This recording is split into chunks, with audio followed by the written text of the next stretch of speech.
പാർവേ ഇതുണ്ടോ നല്ല കനം കുറച്ച് നൈസായിട്ടുള്ള ദോശ അമ്മ ചുടുക. ആർക്കാ? ആർക്കാ? അതെന്നെ ചോദിച്ചത്. ആർക്കാ? അമ്മയ്ക്ക്. അയ്യടേ, അമ്മയ്ക്കല്ല, പാറൂനാ. എനിക്ക് ദോശ വേണ്ട, ഇഡ്ഡലി മതി. എന്റെ കയ്യിൽ നിന്ന് മേടിക്കുന്നേ. നിനക്ക് ഇഡലി വേണ്ട, ദോശ മതി എന്ന് പറഞ്ഞിട്ടല്ലേ ഞാനിപ്പോ ദോശ ഇടണത്. അമ്മയുടെ ദോശ കൊള്ളൂല. നീ ഇപ്പൊ എന്റെ കയ്യിൽ നിന്ന് കൊള്ളും. Smooth like butter, like criminal undercover. Got pop like trouble, breaking into your heart like that. Ooh! ഞാൻ ബീച്ച് സാർമിയ. എന്റെ അമ്മ, നീ BTS ആർമിയാ? പൊളിച്ചല്ല അമ്മേ. ഇന്ന് നമ്മുടെ ദേശീയ ഭക്ഷണമാണല്ലോ. നമുക്ക് ദോശ അല്ലാണ്ട് വേറെ എന്തെങ്കിലും ഉണ്ടായിക്കൂടെ? അയ്യോ, മോക്ക് ദോശ വേണ്ടേ? പുട്ട് മതിയാ? അല്ല, അമ്മക്ക് ബുദ്ധിമുട്ടില്ലെങ്കിൽ കിട്ടിയാ കൊള്ളാം. അമ്മയ്ക്ക് എന്ത് ബുദ്ധിമുട്ട്? ദേ ഇവൾക്ക് ഇഡലി വേണ്ട, ദോശ മതി എന്ന് പറഞ്ഞിട്ട് അമ്മ ദോശ ഉണ്ടാക്കി. ഇപ്പൊ ദോശ ഉണ്ടാക്കിയപ്പോൾ പറഞ്ഞേ ദോശ വേണ്ട, ഇഡലി മതിയെന്ന്. എന്തായാലും അവൾക്ക് ഇഡലി ഉണ്ടാക്കണം. എൻ്റെ ഒപ്പം മോക്ക് പുട്ടും കൂടെ ഉണ്ടാക്കിക്കോളാം, ഒരു കുഴപ്പമില്ല. കളിയാക്കിയതാണല്ലോ സജി. ഇല്ല, കളിയാക്കിയതല്ല. അമ്മയ്ക്ക് എന്താ ബുദ്ധിമുട്ട്? അമ്മയ്ക്ക് നിങ്ങൾക്ക് ഫുഡ് ഉണ്ടാക്കി തരിക, നിങ്ങളെ കാര്യങ്ങൾ നോക്കുക, ഇതൊക്കെ മാത്രമേ ഉള്ളൂ. ഇതൊക്കെ സില്ലിയുള്ള കാര്യങ്ങളല്ലേ. അമ്മോയ്, വിശപ്പിന് വിടാ. അമ്മ റെഡിയായ അമ്മ? അമ്മ റെഡിയായി നിൽക്കുക. ഞങ്ങളുടെ അടുത്തോണ്ട് അങ്ങ് പോയാൽ മതി. അമ്മ എന്തുമ്മാ പറയണേ? ഞാൻ ഫുഡ് റെഡിയാന്നാണ് ചോദിച്ചത്. ഏയ്, ഇന്ന് ദോശ തന്നെ. അപ്പൊ ദേശീയ ഭക്ഷണം തിരുമ്പി വന്നാച്ച്. മൂഷസ്ത്രീ എന്നും മൂഷസ്ത്രീ തന്നെ. എന്താ പറഞ്ഞേ? ഒന്നുമില്ല, ഒരു പ്രയോഗം പറഞ്ഞേ ഉള്ളൂ. എന്റെ പ്രയോഗം ഇത്തിരി കുറഞ്ഞു നിൽക്കുകയാണ്. അതിന്റെയാണ് എല്ലാം കൂടി തലയിൽ കയറിക്കൊണ്ടിരിക്കണേ. അമ്മ ഒരു പൊടിക്ക് ഒതുങ്ങി എന്നുള്ള കാര്യം ശരി തന്നെ. പക്ഷെ അച്ഛൻ ഇപ്പോഴും ഫുൾ ആക്റ്റീവ് അല്ലേ? വല്ലാത്ത കഷ്ടം തന്നെ. നീ അമ്മയും കൂടെ ആക്റ്റീവായി കഴിഞ്ഞാ ഞങ്ങളുടെ കാര്യം പോക്കാണ്. അമ്മയുടെ ഞാൻ പറഞ്ഞല്ലേ അമ്മ ദോശ ചൂടാറാകുമ്പോ വിളിക്കണം, ഞാൻ വന്ന് സഹായിക്കാവുന്ന. എന്താണ് അമ്മ ഇങ്ങനെ കാണിക്കണേ? ഈ അടുക്കളയിൽ കുറച്ച് എളുപ്പമുള്ള പണികളേ ഉള്ളൂ. അതിലൊന്നാണ് ദോശ ചൂടല്. അമ്മ ഇങ്ങനെ എളുപ്പമുള്ള പണി മുഴുവൻ ചെയ്താൽ നമ്മുടെ പാവം ലക്ഷ്യം ചിന്ത ചെയ്യും. അമ്മ അതിനെപ്പറ്റി ചിന്തിച്ചിട്ടുണ്ടോ? നിനക്ക് എന്നെ കാണുമ്പോ ഇച്ചിരി വെപ്രോളം കൂടുതലാ. ശരിയാക്കി തരാട്ടാ. അവളെ മാത്രമല്ല, ഇതിനെയും ഒന്ന് ശരിയാക്കാനുണ്ട്. അത് ശരി, ഇപ്പൊ ഞങ്ങള് ബ്ലാക്ക് ലിസ്റ്റ് ആയല്ലേ? അല്ലെങ്കിൽ നീ എന്നും ബ്ലാക്ക് ലിസ്റ്റാ. ഇവിടെ ചായ ആരൊക്കെ കുടിച്ചു? ചായ കുടിച്ചു, വേണമെങ്കിൽ ഒന്നുകൂടെ കുടിക്കാം. എന്താടാ ഇത്? അവൻ രാവിലെ എഴുന്നേക്കുന്നത് തന്നെ കഴിക്കാനും കുടിക്കാനും വേണ്ടി മാത്രമാണ്. എടാ, നീ തിന്നാണ് ഇത്ര മെലിഞ്ഞു പോയത്. ചേച്ചി കൂടുതൽ കളിക്കല്ലേ. എനിക്ക് അച്ഛന്റെ ശരീരപ്രകൃതവും അപ്പൂപ്പന്റെ പടവലത്തെ അപ്പൂപ്പന്റെ നീളവുമാണ്. പോടാ അവിടെ നിന്ന്. എടാ, നിനക്ക് അച്ഛന്റെ രൂപം ഉണ്ടായിരുന്നു, അത് കുഞ്ഞായിരിക്കുമ്പോ. ഇപ്പൊ നീ വളർന്ന് വലുതായില്ലേ, ആ രൂപമൊക്കെ പോയി. അമ്മ ഇച്ചിരി ചായ തരൂ. ഇതുണ്ടോ ചായ?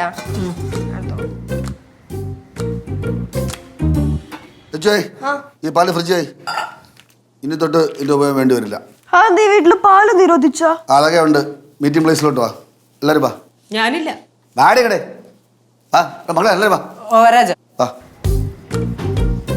എന്താമിത്? എന്തെങ്കിലും പുതിയ പരിപാടി ഒപ്പിച്ചിട്ടുണ്ടാവും. എന്തായാലും പണയം വെക്കാനായിട്ടേ സ്വർണ്ണൊക്കെ റെഡി അല്ലേ അമ്മ? മിണ്ടാതിരുന്നോ കേട്ടെ. ഇവിടെ ഈ വാ എടുത്ത് ഇങ്ങനെ വളച്ച് എന്റെ സ്വർണം മൊത്തം പോയി. വരാൻ പറഞ്ഞിട്ട്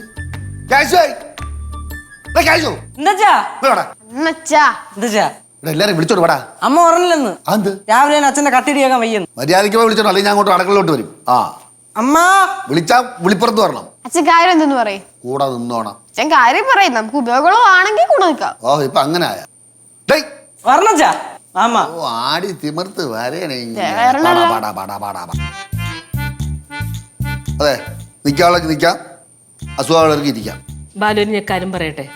ഇന്ന് കഥാപ്രസംഗം നടത്താതെ പെട്ടെന്ന് കാര്യം പറഞ്ഞു നിൽക്കണം. അയ്യോ, എത്ര മിനിറ്റ് തരും സംസാരിക്കാൻ? 5 മിനിറ്റോ? എത്ര മിനിറ്റ് ആണ് സംസാരിക്കേണ്ടത്? തുടങ്ങി. ആനപ്പുറത്ത് കയറിയോണ്ട് കളിക്കല്ലേ, തറ ഇറങ്ങി ഞാൻ അടിച്ച് കയറി തരും. അമ്മ എന്തിനാ ആ സാധനം ഒക്കത്ത് വെച്ചോണ്ടിരിക്കണേ? അത് താഴെ ഇറക്കിയോട്. പറഞ്ഞോളൂ. ഞാൻ സാധനല്ലേ ശരിയാക്കി തരാം. പെട്ടെന്ന് പറ. അതായത് തുടങ്ങി. ഇതാണ് ഞാൻ സമാധാനപരമായിട്ട് സംസാരിക്കുമ്പോൾ ഇടയ്ക്ക് ഇങ്ങനെ പ്രൊവോക്കേറ്റ് ചെയ്യും. അതാണ് ഞാൻ പൊട്ടിത്തെറിക്കുന്നത്. അങ്ങനെയാണ് ഞാൻ പൊട്ടിത്തെറിക്കാരനായി മാറിയത്. പണ്ടൊക്കെ എനിക്ക് ശാന്ത സ്വഭാവം അറിയാമോ? പിന്നെ ഭയങ്കര ശാന്തശീലനായിരുന്നു. ഈ പാട്ടൊക്കകത്ത് നമ്മൾ കല്ലും മണ്ണും വാരിയിട്ട് കുലുക്കും പോലെയുള്ള സംസാരവും സംസാരിച്ചോണ്ട് നിൽക്കുമ്പോ കാലുറും പോലെയുള്ള ചാട്ടം. അമ്മ അങ്ങനെ പറയണ്ട. ആ സംസാരവും ചാട്ടവും ഇഷ്ടപ്പെട്ടല്ലോ അമ്മ അച്ഛനോട് ഇറങ്ങി പോന്നേ. എവിടുന്ന് ബാലു പറയാലു. ഈ നമ്മൾ കുട്ടിക്കാലം പോലെ കേൾക്കുന്ന ഒരു കാര്യമുണ്ടല്ലേ, സമ്പൂർണ്ണ ആഹാരം, സമ്പൂർണ്ണ പോഷകാഹാരം എന്ന് പറയുന്നത് എന്താണ്? മിൽക്ക്, പാൽ. കറക്റ്റ്. എന്തുകൊണ്ടാണ് അങ്ങനെ പറയുന്നത്? ആർക്കാണോ പറയാം? ഓക്കെ, പറയൂ സാറാ, പറയണ്ട അങ്ങോട്ട്. It's because milk contains many vital proteins, minerals and all other carbohydrates, fats, proteins which are essential and vital for human existence and survival. അതെ, വൈറ്റമിനും മിനറൽസും മറ്റുള്ള ധാതുക്കളും എല്ലാം അല്ലേ, എല്ലാവരും ഇഷ്ടംപോലെ യഥേഷ്ടമുള്ള സാധനമാണ് പാൽ. ക്ലാസ് കഴിഞ്ഞില്ലേ ചു വെല്ലടിച്ചോ, നമുക്ക് വീട്ടിൽ പോവാം. കുട്ടമ്പളല്ലേ ഉപ്പുവാ കൂടെ കഴിച്ചിട്ട് പോവാം. ഇതിന്റെ ഇങ്ങനെ വളവള സംസാരം ഉണ്ടല്ല. ഇങ്ങനെ നമ്മൾ മീറ്റിംഗ് നടത്തുകയാണ് എൻ്റെ പിള്ളേരെ ബുദ്ധി വിവേകമുള്ള കുട്ടികളുടെ മാറിയത്. Meeting after meeting after meeting after meeting. അല്ലാതെ അവർ സ്കൂളിൽ പോയിട്ടല്ല. എടി അനുഭവത്തിന്റെ തീച്ചുളനെ പഠിക്കണം. ഇതൊന്നും ക്ലാസ്സിൽ പഠിച്ചാൽ കിട്ടൂല. Yes, experience is the mother of all knowledges അല്ലേ സർ? എടി ഇംഗ്ലീഷുകാരി ആംഗലേയക്കാരി എവിടെ കയറി പോണത്? ഒരു ചാൻസ് വന്നപ്പം മര്യാദയ്ക്ക് തറയുന്നില്ലേ? മലയാളത്തിൽ പറ. ഞാൻ പറഞ്ഞില്ലേ കഥ ഏത് വഴിക്ക് പോകുന്നു, ഒന്ന് പറയണ്ടെങ്കിൽ പറ, അല്ലെങ്കിൽ ഞാൻ പോകും. എടി നിന്റെ കുടുംബത്തിന്റെ ആരോഗ്യത്തിന്റെ കാര്യത്തിനെ പറ്റി പ്രധാനപ്പെട്ട ഒരു കാര്യമാണ് പറയാൻ പോണത്. എന്താ? ബാലു ഉം. ബാലചന്ദ്രൻ തമ്പി ഉം. ഒരു പശുവിനെ വാങ്ങാൻ പോകും. ഈ സിനിമയിൽ ഞാൻ അഭിനയിക്കുന്നില്ല, ഞാൻ പോകുന്നു. പണ്ട് അവള് പോണാണ്ട് ഒരു കാര്യം പറഞ്ഞപ്പോ അച്ഛാ, അച്ഛൻ്റെ ഐഡിയ ഒക്കെ ഉള്ള സൂപ്പർ ഐഡിയ ആണ്. വാ. അതെന്ത് കേട്ടിട്ട് കേൾക്കാത്തവരെ പോണ പശു എന്ത് നിലുവായി കാര്യമായ കാര്യം പറയുമ്പോ ഇങ്ങനെ കേൾക്കാതെ പോകരുത് കേട്ടാ. എന്ത് മാത്രം ആലോചിച്ചിട്ടറിയാമോ ഞാൻ ഒരു തീരുമാനം എടുത്തത്? എന്നിട്ട് എന്നെ ഫുള്ള് പാളിപ്പോണ്. അപ്പൊ ആലോചിക്കേണ്ട ഒരു തീരുമാനം എടുത്തുള്ള അവസ്ഥ വന്ന് ആലോചിച്ചോ. Shiva sorry daddy, continue. അച്ഛാ, അച്ഛൻ പശുവിന് മേടിക്കുന്ന കാര്യം പറയാനല്ലേ വന്നേ, അത് പറ. ഞാൻ പാല് വാങ്ങിച്ചിട്ട് ഇങ്ങോട്ട് വന്നപ്പോൾ നവാസിനെ കണ്ടു. ഞാൻ നവാസായിട്ട് ഇങ്ങനെ സംസാരിച്ചുകൊണ്ട് നിന്നപ്പോൾ ഒരാൾ പശുവിനെ കൊണ്ടുവന്നു. ഈ പശുവിൻ്റെ ഉടമസ്ഥൻ നവാസുമായിട്ട് നല്ല കമ്പനിയാണ്. അവർ തമ്മിൽ സംസാരിച്ചുകൊണ്ടിരിക്കുമ്പോൾ ഞാൻ ഇങ്ങനെ പശുവിനെ ഇങ്ങനെ തറപ്പിച്ച് നോക്കി. സൂക്ഷിച്ച് നോക്കിയോ പശു എന്നെ നോക്കണം. എന്തടി ചോദിച്ചപ്പോഴേ തലയാട്ടി. ഞാൻ പിന്നെ ഇങ്ങനെ തല തടവി അറിയപ്പോഴേ കണ്ണടിച്ച് കാണിക്കുന്നു. ആ, ഇനി ആ പശു അധികം നാൾ കാണൂല. ഇത് പറയണത് അച്ഛാ, അച്ഛൻ ബാക്കി പറ. അച്ഛാ പറയാൻ സമ്മതിക്കില്ല. ഇടയ്ക്ക് ഒരു സംസാരിക്കണമെന്ന് വെച്ചാ അച്ഛൻ പറ. അമ്മ പറ. ഉടമസ്ഥ പറയാണ്, അയ്യോ ഇതെന്തൊരു മറിമായത്, വേറെ ആര് പശുവിനെ തൊട്ടാലും കുത്തി മലത്തും, നിങ്ങൾ തൊട്ടപ്പോൾ എന്ത് ശാന്തമായിട്ട് പശു നിൽക്കണം, വല്ലാത്തൊരു അതിശയം തന്നെ എന്ന് പറഞ്ഞു. അപ്പോൾ ഞാൻ ഒതുക്കിട്ട് അപ്പൊ അയാൾക്ക് മനസ്സിലായി ഇതേതോ തൊഴുത്തിന്ന് വന്നതാണ്. അല്ല, അമ്മ ഉദ്ദേശിച്ചതേ അച്ഛൻ ഈ പശുവിനെ ആടിനെയൊക്കെ നോക്കി നല്ല പരിചയം ഉണ്ടല്ലോ അല്ലേ അമ്മ? നമുക്ക് കഥ തുറരാച്ചാ. അതാ ബാക്കി കഥ പറ. കഥ ഏത് കഥ? നടന്ന സംഭവല്ലേ ഇത്? ആ, എന്നാ അത് ബാക്കി പറ. ആ, ഞാൻ ഇങ്ങനെ പശുവിനെ നോക്കിയിട്ട് ഞാൻ ഉടമസ്ഥനെ ചോദിച്ചു, ഇത് വടകര പശു അല്ലേ? അയ്യോ സാറിന് എങ്ങനെ അറിയത്? സാറിന് അറിയാം വടകര പശു? നമ്മുടെ വടകര പശു തന്നെ. അച്ഛൻ എങ്ങനെ മനസ്സിലായത് വളരെ പശു വന്നു? ഇവിടെ കേരളത്തിലെ നാടൻ പശു വെച്ചൂർ പശുവാണ്, പൊക്കം കുറഞ്ഞത്. അതേ ഏനുമാണ് വടകര പശു.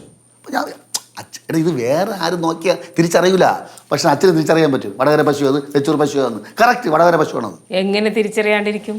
കുഞ്ഞുനാളിൽ തൊട്ടില്ലേ നാട്ടില് കാട്ടിലും മേട്ടിലും ബന്ധുക്കളുടെ വീട്ടിലും കൂട്ടുകാരുടെ വീട്ടിലും തൊഴുത്തിലൊക്കെ ഇങ്ങനെ നടക്കല്ലായിരുന്നോ? ഈ കുട്ടമ്പിളയുടെ മോളെ അന്ന് മുതലുള്ള സൂക്ഷ്മ നിരീക്ഷണ പാഠമാണ്. ഇന്നിപ്പോൾ ഏത് ഇനത്തിൽപ്പെട്ട മൃഗത്തെ കണ്ടാലും എനിക്ക് തിരിച്ചു പറയാൻ പറ്റും, എനിക്ക് തിരിച്ചറിയാൻ പറ്റും. ആ, അപ്പൊ എങ്ങനെ ഈ പശുവിനെ വാങ്ങാനുള്ള തീരുമാനത്തിലേക്ക് എത്തി? കാര്യത്തിന്റെ കഴമ്പിലേക്ക് എത്തിയില്ല. എന്നെ ചോദിച്ചാൽ ഞാൻ ആ പശുവായിട്ടുള്ളൊരു അടുപ്പം കണ്ട് അങ്ങനെ ചോദിച്ചതാണ്. പക്ഷെ അങ്ങനെ ഒരുപാട് നാടൻ പശുക്കളെ ഇങ്ങനെ വിൽക്കുന്ന ഒരു ആളാണ്, ഒരുപാട് പേർക്ക് കൊടുത്തിട്ടുണ്ട്. ആ കൂട്ടത്തിൽ എന്നെ ചോദിച്ചു, സാറിന് ഈ പശുവിന് വേണമെന്ന് ചോദിച്ചു. അപ്പോൾ ഞാൻ ഇങ്ങനെ കുറേ ആലോചിച്ച് പറയാൻ താല്പര്യമില്ലാതില്ല എന്ന് പറഞ്ഞു. ആരോട് തീരുമാനിച്ചിട്ട്? ആരെ തീരുമാനിക്കുക? ഞാൻ സ്വന്തമായിട്ട് തീരുമാനിച്ചു. അല്ല ഞാൻ തോന്നുന്നു ആരെ തീരുമാനിക്കുക ഞാൻ? ആ, അത് പോട്ടെ. ആ, വില എത്ര പറഞ്ഞ്? വില ഒരു 55,000 അവർ പറയുന്നുണ്ട്. പക്ഷെ നമുക്ക് താഴ്ത്തി പിടിക്കാം, അഡ്ജസ്റ്റ് ചെയ്ത് കിട്ടും നമുക്ക്. അയ്യോ, അത്ര വില ഉണ്ടോ പശുവിനൊക്കെ? ഹലോ, ഇത് വടകര പശുവാണ്, വെച്ചൂർ പശുവിനെ പോലെ ഇരിക്കും.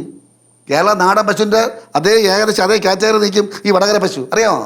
അത്രയും വില കൊടുക്കണം. ആ, എടി ഒരു പശുവിന് വീട്ടിൽ വാങ്ങിച്ച് കെട്ടിക്കഴിഞ്ഞാൽ ഒരു ഗുണമെന്ന് അറിയാമോ? നാടൻ നല്ല ഒന്നാം തരം നാടൻ പാല് കുടിച്ചൂടെ? വേണ്ട കവറ് പാല് വാങ്ങിച്ച് കുടിച്ച് ഇടയ്ക്കിടയ്ക്ക് വയറിളവില്ലേ? ഇതൊന്നും വേണ്ട, വേറെ ഒരു ആഹാരം കൊച്ചിന് കൊടുക്കണ്ട, പശു പാല് കൊടുത്താൽ മതി. ആ നാടൻ പശുവിൻ്റെ പാല് കൊടുത്താൽ മതി. നന്നായി. ആ, നല്ലൊരു പശുവിനെ വാങ്ങി വീട്ടിൽ കെട്ടി, കറക്റ്റ് കെട്ടണം. അതിന്റെ നല്ല നാടൻ പാല് ആ കിട്ടും. ആ, മാത്രല്ലേ നാടൻ പാലിലൊക്കെ എന്തൊരു വിലയാണ്. വില അത്ര നല്ലൊരു കറക്റ്റ് അല്ലോ, ഒരു മായവും ഒന്നും ഇല്ലല്ലോ. ആ, അതോടെ ക്ഷീരകർഷകൻ, ക്ഷീരോത്പാദകൻ ബാലു എന്ന പേരിൽ അറിയപ്പെടുകയും ചെയ്യും അല്ലേ? എന്റെ ദൈവമേ, ഞാൻ മനസ്സ് വിചാരിച്ചേ ഉള്ളൂ, നീ അത് പറയുകയും ചെയ്താ. ഇതാണ് മനപ്പരുത്തം എന്ന് പറയുന്നത്. അതെ, അതുമല്ല വീട്ടിന് ഐശ്വര്യമാണ്. എനിക്കറിയാലോ എൻ്റെ വീട്ടിലേക്ക് എത്ര പശു ഉള്ളതാണ്. അതുകൊണ്ട് വീടിന് ഐശ്വര്യമാണെന്നുള്ള കാര്യം എനിക്കൊരു സംശയമില്ലാത്ത കാര്യമാണ്. പക്ഷേ ഈ കാശിൻ്റെ കാര്യം അതെന്നോട് ചോദിക്കരുത്, എൻ്റെ കയ്യിൽ ഇല്ലാത്തതുകൊണ്ട്, വേറെ ഒന്നുമല്ല.